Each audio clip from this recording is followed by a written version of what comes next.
Okay, we're doing ALIE SHUR. We're still in the this chapter, which is talking about the authenticity, how the Torah is authentic. And this today is one of the most fascinating classes I've ever given to you. Every Jew needs to know this, Elliot. You know why? Because any Torah the light, the true light and warmth of the Torah is in the oral Torah. And if you don't believe in it, there's no future for that community. Now this idea is proving how the Chachamim had a supernatural power of the Torah is the blueprint of the world. God looked into the blueprint, the Torah, and then what did He create as a result? The world. But what came first? The Torah is the blueprint of the world. That's why if you tap into the Torah, you know all the scientists, all the sciences, and you know all the wisdom that there is to know, right? There was actually, asked Rav Yisrael Salanter, they said, what's Torah? You know what he said?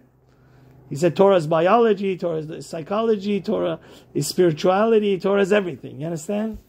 So he says, you see where the flag is? Davar asher koch magnut yusha is b'midvanim. He says all of the, they were mesmerized. Even the non-Jewish scholars from thousands of years ago is the Jewish calendar, right? Because the calendar is very important.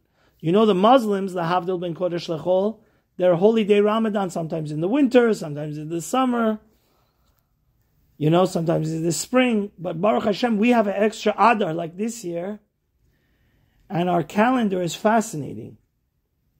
He says, Biyad Chachmei Yisrael Aita Yediyah Berura Bein Amuk Zeh.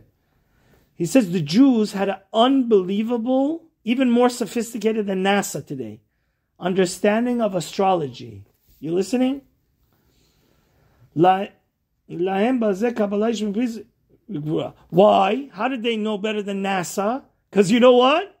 They had an oral tradition that dated back to Moshe, and Moshe learned about the calendar from who? Elliot? Gevurah. Gevurah sometimes is another name for God, because He's the most powerful. You understand? So he said, we used to traditionally organize our calendar based on, right? Did you learn the Mishnah and Rosh Hashanah that two people used to come to the Jewish court and say, we saw the moon? Mm-hmm. But then the Chachamim after that, they told us this crazy secret of Molad. They know how to calculate when the month is going to give birth. And which years have to be made a doubled Ada, right? So we could, because Elliot, in our religion, it's very important that Passover always happens in the spring. You understand? And Rav Hirsch, by the way, says there's a whole reason to that. You know why? Because, remember you were living in Baltimore many years, and I was too? When you live in the East Coast, you see everything dies during the winter. But it's kind of Techiyat HaMetim, resurrection of the dead, how all the trees and the whole wildflowers and the whole nature comes back to life. And when? The spring. So it's an inner moral lesson for you that your neshama, even though it became lazy during the winter and it wasn't active, it could be rejuvenated and grow. Because you know what it says in Pirkei Avot? This makes me cry, but it's actually, I'm memorizing the first parak. So it says, Hillel says, Nagid Shemeh Avad Shemeh. Udelo Mosif Yosif. You know what Hillel teaches us?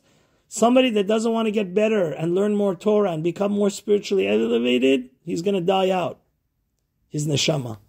Which means any community and any personal individual that's not looking to get better and better, he's going to go down and down, and it's like he's killing his soul. A soul has this unlimited potential.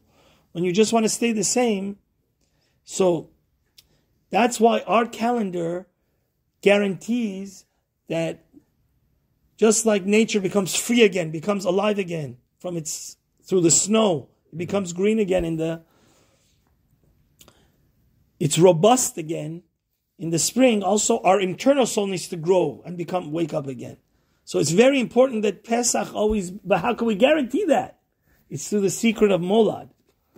So it says, Ki cheshbon hashanim al pi Torah banui al machzor yom tov shana.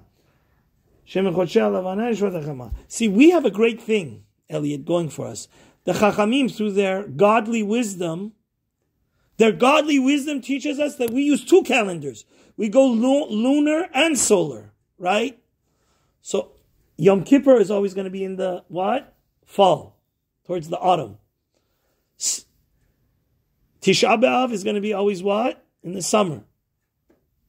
Shavuot, which is going to be in less than 2 weeks, is going to be always what? Spring. In the beginning of the summer. Pesach is always going to be what? Spring. So it says, Hayta Kabbalah bidei Chazal shalom yikfu sheva shanito ober betoch shel machzor shel yom tovei hashana. So it says our Chachamim knew always, so it says our rabbis knew basically that we have to have 7 extra years within a certain amount that have 2 months, right? Double Adar. To guarantee that the holidays fall in their appropriate season. Nimsa sheyesh bechol machzor, so it comes out every 7-year cycle has how many months?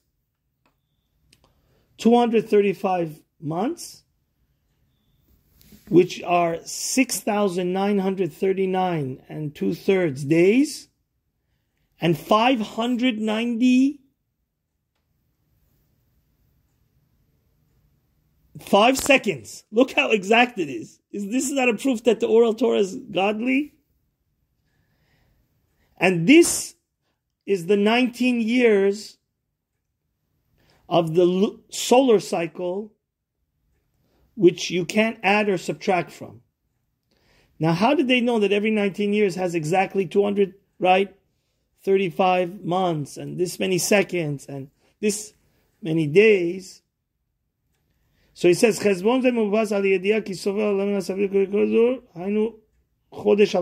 knew that every month, lunar month, this is one of the main proofs that the oral Torah is true. How did the rabbis know 2,000 years ago? NASA is even so exact on calculating the lunar orbit. They knew that every month is exactly 29 days, 12 hours, and 0.793 seconds. You know, they know it to the... Based on, there's 180 seconds, 1,080 seconds in every hour, right? Mm-hmm. So it says it's 12 hours, and then out of that 1,080, it's 793.793 of the 1,080. You understand? So this way, it's a perfect balance. You get what I'm saying? Of the, it's a miracle. It's the godly miracle that proves it's a divine. Our Chachamim have divine wisdom to guarantee that our calendar is perfect. When he says, he says in the time of the Talmud, already Aristotle, right, and these great philosophers existed that were making astrology books. He says, when one of the philosophers, the great, wise men of the ancient times, found out that the Jews were able to be so exact to know that every lunar month is how much? 29, 12 hours, and 793 seconds. Hishtomem meod, he went crazy. He became flabbergasted and shocked. How could they know such an exact thing? NASA said a salad, it's not exact as what the Chachamim.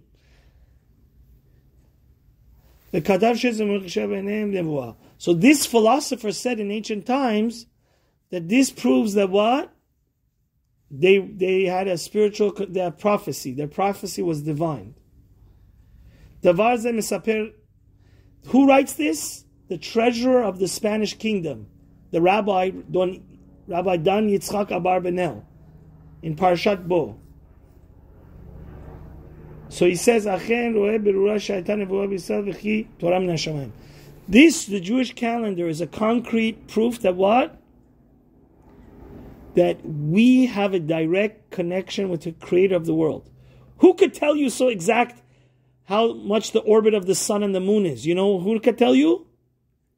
God, the creator. They created it. And who has that? Who did he give that knowledge to? To Moshe. And who did Moshe give that knowledge to? Us through our leaders, through Yehoshua, right? Pirkei Avot tells us that. And I want to finish with this idea. Some people say, oh, why don't you say maybe we lost some of the tradition through broken telephone? Since there's many laws of the Torah that is a death penalty, or your soul's going to get cut off, like karet. So imagine your doctor verbally tells you a dose, take this much of this medicine. Are you going to mess it up? Mm-mm. You're going to listen with all your heart and mind. The Torah is our medicine for life. And so that's why it's impossible to say that it got corrupted or messed up, right? And that's why every Torah or tefillin that's archived around the world, China or Middle East or all around the ancient world, even though they were hundreds and thousands of miles away, they all look the same. They're all black. They all have the same parshas in it. If it was a broken telephone, it would have been pink tefillin, yellow tefillin, right? All the Torahs have the exact same words in it, right? And the second thing is also, the oral Torah was always written down, the Rambam says, by the Sanhedrin. It was only taught verbally. But obviously Yehoshua, or Moshe himself, had like cliff notes, had notes. It's thousands of Mishnayot. It's thousands upon thousands of halachot. So therefore, the proof is in the pudding. The Karaites that rejected the oral Torah, they died out. The real Torah, the authentic Torah, is the Torah that is based upon what? The Talmudic and rabbinical law. Because as you see, the Jewish calendar proves that it's truly divine. And Baruch Hashem, Lo Alman Yisrael. Even though Rav Avadia and Rav Chaim Kanievsky passed away, every generation, again, has these great leaders that are like our shepherds. There's so many satanic wolves that want to devour us. But the true Jew that can guarantee that his children will be in the path of Torah is the person that always listens to the Gedolim. Because again, he's tapping into what? This divine tradition, this divine knowledge, which tells us that your cell phone needs to be kosher. It tells you these modern challenges. The Torah is timeless. The Torah, through the Chachamim that they kill themselves to understand the depths of the oral Torah. Our rabbis, they study in Kollel for like 15 hours a day and become Gedolim, leaders of the generation. We have to listen to them. Just like we have to follow the calendar and believe that the calendar is accurate, because their advice is not a matter of extra credit or not. Their matter of advice is a matter between life and death, spiritual life and death. If we follow them, we're spiritually alive. If we don't, chas v'shalom, it's a spiritual death. Hashem should help us to appreciate it. Amen.